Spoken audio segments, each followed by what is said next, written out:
Hello and welcome to your in-depth weekly horoscope for week commencing the 5th of September. This is for the Sun or the Ascendant. I'm going to give you the major themes to look out for. Please stay with me. I will then go through each of the 12 zodiac signs from Aries through to Pisces in forensic detail. This week on Monday, Venus, the planet of relating, arrives in the sign of Virgo, where the Sun is located.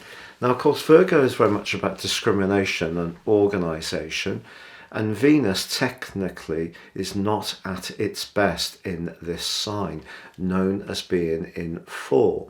Perhaps the reason for this is maybe the precision of the sign of Virgo can make Venus a little bit more inclined to look out for perfection. And of course, perfection rarely exists in the relationship realm. But what we can do over the time that Venus is in Virgo is try to find practical ways to collaborate and cooperate around relationships of all kinds in a better way. And certainly in terms of the domestic realm, if you do live with someone, whether it's a flatmate with your folks or a romantic partner, a little bit more give and take and sacrifice and thoughtfulness can do wonders for everybody's morale. Now this week also sees Mars and Mercury and Jupiter continuing their sparkling alliance, which was triggered last week. Mars, of course, in the very bubbly and effervescent sign of Gemini, and Mercury is the ruler of that sign and currently located in the other air sign of Libra, very much to do with relating and listening.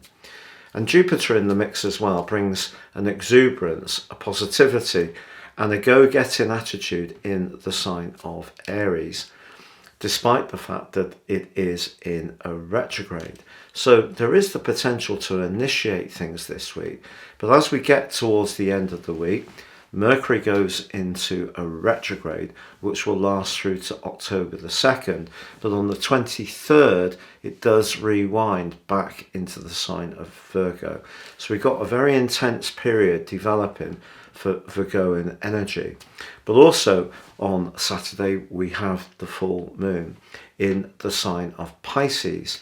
This is where the Sun and the moon are directly opposite one another, because the Sun's very much about how we initiate, our drive, our more masculine approach to situations, and the moon's very much more to do with empathy and receptiveness and nurture and security. The two are not quite aligning in a collaborative way. So one of the things we can all do over the next couple of weeks is not get so caught up on the small picture, Virgo, and getting the details right, that we forget to bring in that more spiritual, psychological and more emotional domains that come from the sign of Pisces. But Uranus is actually playing a really supportive role with both positions this time, suggesting to us that fresh ways of thinking about things, new energy can come in. It is the case that Uranus is being challenged more by Saturn again, and they're only 1 degree apart, and between the 2nd and the 12th of October, that tightens up to nearly, very nearly, an exact right angle at 90 degrees.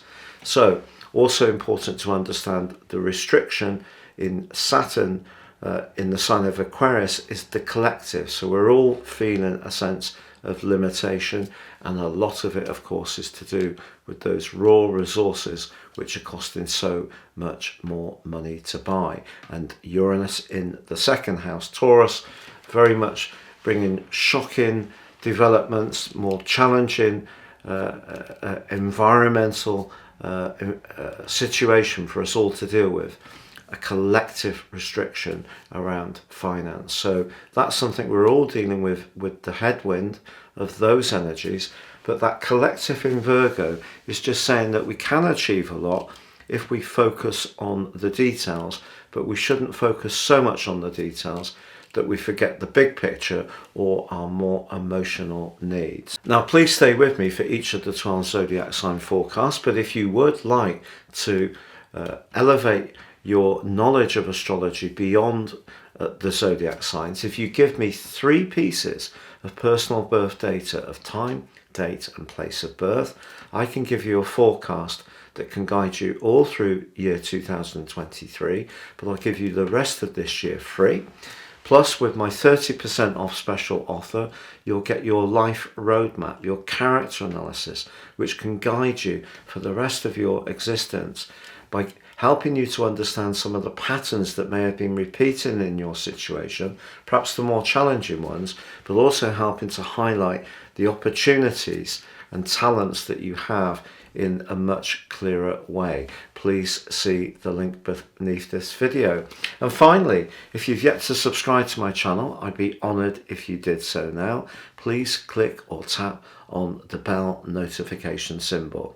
So Scorpio, your week commencing the 5th of September forecast sees Uranus and Saturn back in that very grating and abrasive right angle. This could lead to tensions, particularly around a family relationship or someone very close to you. And yet with Venus moving on Monday into your 11th house, this is very much about being a bit more democratic and detached around relationships. So encouraging you perhaps to give someone a little bit of slack if they're struggling. But by Saturday's full moon, perhaps also you need to think carefully about your time management.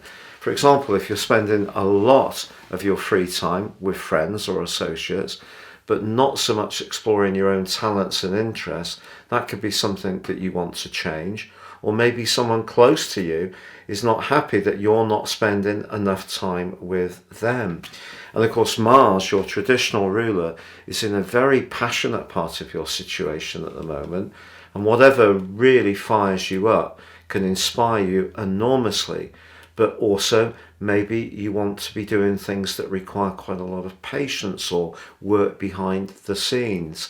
But with Mercury going retrograde in your 12th house, just be conscious of really making sure that all those areas of life which need very careful management, very precise management, particularly those more tender areas, just being conscious of perhaps some of the unspoken areas of life, that can be important towards the end of this week, because someone may feel that you're not in touch with them, but maybe you can feel they're not in touch with you. And a simple text message can just clear the air quite simply.